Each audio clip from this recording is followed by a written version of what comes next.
Hey guys, welcome back to Kaler's classes. Last video में हमने advantages करे थे फॉर्मल ऑर्गेनाइजेशन के, कुछ रहते थे तो करते हैं स्टार्ट उन्हीं से। सेकंड वाला था हमारा no overlapping of work. Formal organisation में कोई ओवरलैपिंग नहीं हो सकती वर्क की। Everything moves in an orderly manner. हर एक चीज क्या होती है, डिसाइडेड होती है। हर एक पर्सन ने कौन सा काम करना है वो भी डिसाइडेड होता है, तो ऑर्डरली मैनर में सभी की सब कुछ मूव करता है। तो कोई भी पॉसिबिलिटी यहाँ पे रहती नहीं है कि कोई भी वर्क ओवरलैप हो जाए या फिर कोई भी अननेसेसरी डुप्लीकेशन हो जाए। Next one is unity of command possible.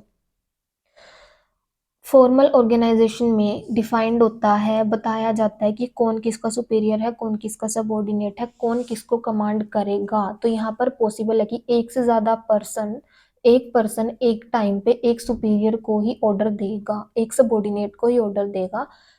तो ताकि वो कंफ्यूज ना हो, तो यूनिटी ऑफ कमांड यहाँ पर पॉसिबल है। It is possible to observe the principle of unity of command in view of the presence of scalar chain of authority.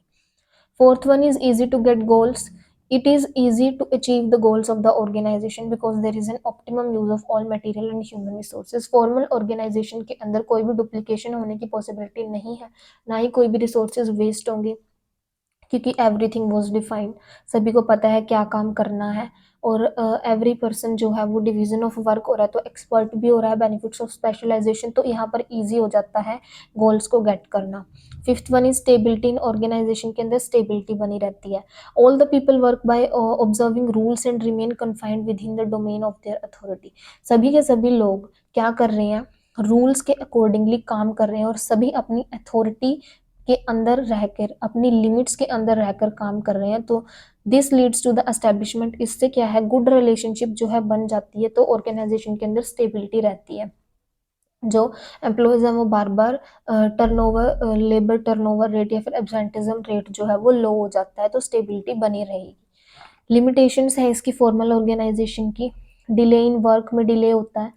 Every activity is bound by rules, क्योंकि हर एक activity rules में bound है। कोई ऐसी activity जो बहुत ही कम time में हो सकती है, लेकिन इन सारे रूल्स की वजह से, इस फॉर्मल ऑर्गेनाइजेशन स्ट्रक्चर की वजह से, वो एक्टिविटी जो है मतलब मे बी हमें रिटन फॉर्म में करनी पड़ रही है, बट वो ओरली इन सम मिनट्स में कंप्लीट हो सकती है। बट इन सभी रूल्स और इन सभी प्रोसीजर्स की वजह से हमें क्या है, एक रिटन फॉर्म में करनी पड़ रही है, तो उससे क्या हो रहा है, हमारा वर्क डिले हो रहा है।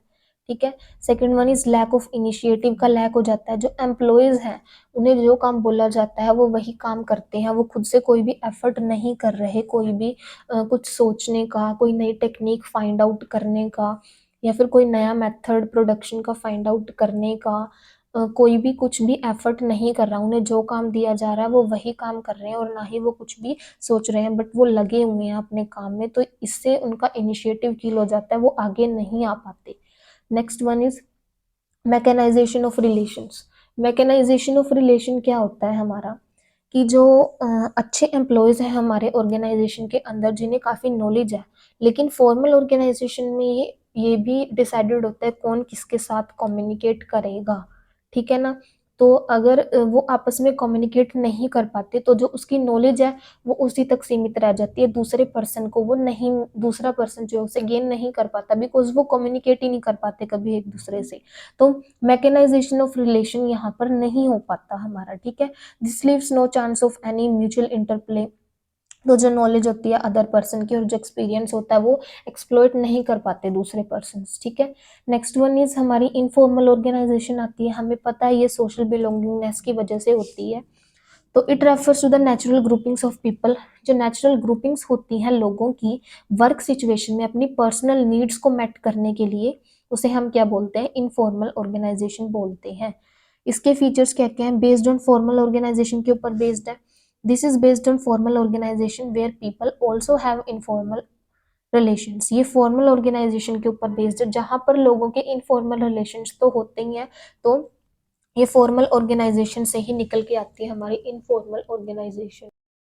Next one, it has no written rules and procedures. ये इसके कोई भी रिटन रूल्स और प्रोसीजर नहीं होते, और ना ही ये कोई भी ऐसा रूल्स और प्रोसीजर फॉलो करती है, और ना ही ये उसके बेसिस पे चलती है।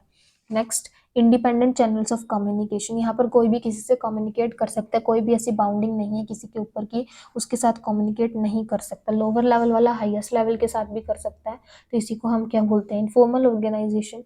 It is not deliberately created, ये डेलिबरेटली मतलब खुद से क्रिएट नहीं करी जाती, खुद ब खुद क्रिएट ऑटोमेटिकली क्रिएट हो जाती है, कोई भी एफर्ट नहीं करे जाती इसको क्रिएट करने के लिए।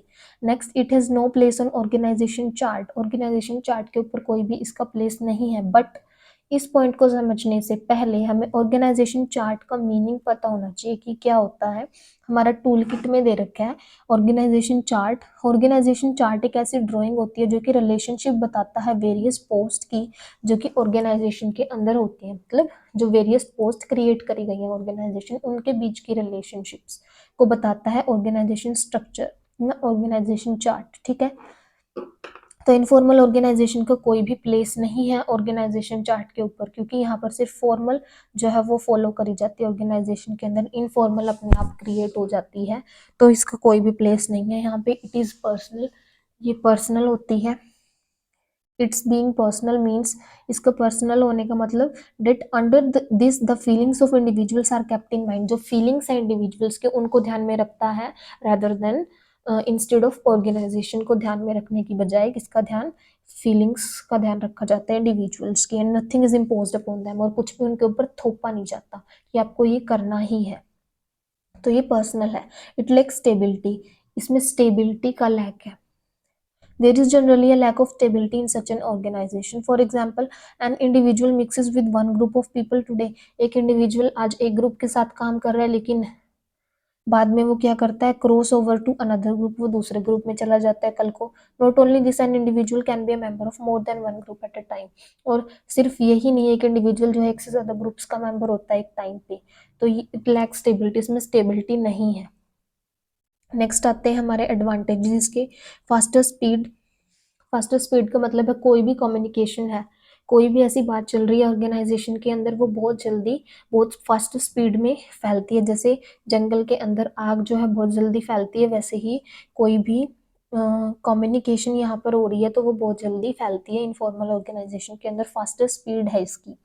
Fulfils social needs, social needs को फुलफिल करता है। इनफॉर्मल ऑर्गेनाइजेशन के अंदर people having similarity of thoughts, जिन लोगों के थॉट्स जो है एक जैसे हैं, मिलते जुलते हैं, जिनके thoughts and ideas form a group of their own, वो खुद का ही ग्रुप बना लेते हैं, और वो सभी लोग उस ग्रुप के अंदर स्टैंड बाय वन अनदर, एक दूसरे के लिए स्टैंड करते हैं सभी ऑर्गेनाइजेशन और पर्सनल मैटर्स के अंदर, तो इससे वो अपनी सोशल नीड्स को भी फुलफिल कर देते हैं पर्सनस की।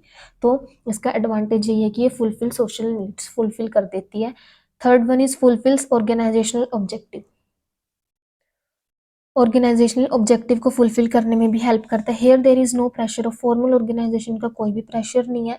इनफॉर्मल ऑर्गेनाइजेशन के अंदर जो सबॉर्डिनेट्स हैं अपने आइडियाज सुपीरियर्स के सामने रख देते हैं बिना किसी डर के। फॉर्मल ऑर्गेनाइजेशन में उन्हें डर होता है कि कहीं वो अपनी जॉब को ना लूज कर दें, तो लेकिन यहाँ पर कोई भी, उनके अंदर सोशल बिलोंगिंगनेस है, फ्रेंडशिप टाइप का एक माहौल बना हुआ है, तो सबॉर्डिनेट्स हिचकिचाते नहीं हैं अपने विचार सुपीरियर के सामने रखने से। तो इट हेल्प्स द सुपीरियर, ये सुपीरियर जो है यहाँ पर मदद करते हैं सुपीरियर को अंडरस्टैंड, कि सुपीरियर जो है उनकी मुश्किलों को समझ पाते हैं, उनकी प्रॉब्लम्स को समझ पाते हैं, और इमीडिएट सॉल्यूशन जो है उन्हें प्रोवाइड करवा देते हैं। तो जो प्रॉब्लम्स है इजीली सॉल्व हो जाती है, इट बिकम्स ईजियर, और ऑब्जेक्टिव्स को अचीव करना जो है वो बहुत ईजी हो जाता है। नेक्स्ट इसके लिमिटेशंस हैं। इट क्रिएट रमर्स, सभी के सभी पर्सन्स जो इनफॉर्मल ऑर्गेनाइजेशन के अंदर हैं वो कई बहुत केयरलेसली टॉक करते हैं, बहुत गलत तरीके से, कई बार कोई गलत बात जो है वो कन्वे हो जाती है किसी पर्सन को, जिसके हॉरिबल रिजल्ट्स जो हैं वो सामने आ सकते हैं, तो ये रमर्स क्रिएट करता है। इट रेसिस्ट चेंजेस, जो ऑर्गेनाइजेशन दिस ऑर्गेनाइजेशन फॉर्मल और इनफॉर्मल ऑर्गेनाइजेशन स्ट्रक्चर रेसिस्ट करता है चेंजेस एंड ले स्ट्रेस ऑन अडोप्टिंग द और ओल्ड टेक्निक्स को अडोप्ट करने के ऊपर ज़्यादा क्या करता है, दबाव डालता है, तो ये चेंजेस रेसिस्ट करता है। Next one, pressure of group norms, इस ऑर्गेनाइजेशन के अंदर people are under pressure to observe group norms, जो लोग होते हैं वो प्रेशर में होते हैं कि ऑब्जर्व करें वो ग्रुप, जो उनका ग्रुप है। Sometimes the people assembled informal group के अंदर जो असेंबल होते हैं lose sight of their objective, अपना ऑब्जेक्टिव को लूज कर देते हैं और डिसाइड करते हैं कि हम अपोज करेंगे किसी सबॉर्डिनेट, किसी सुपीरियर को अपोज करेंगे, तो ऐसी सिचुएशन के बहुत एडवर्स अफेक्ट आएंगे ऑर्गेनाइजेशन के ऊपर। तो प्रेशर ऑफ ग्रुप नॉर्म्स भी इसकी एक लिमिटेशन है। तो हमने पढ़ लिए यहाँ पे फॉर्मल और इनफॉर्मल ऑर्गेनाइजेशन। इसी के साथ हम करते हैं आज की वीडियो को and. If you like my videos please like, share and subscribe.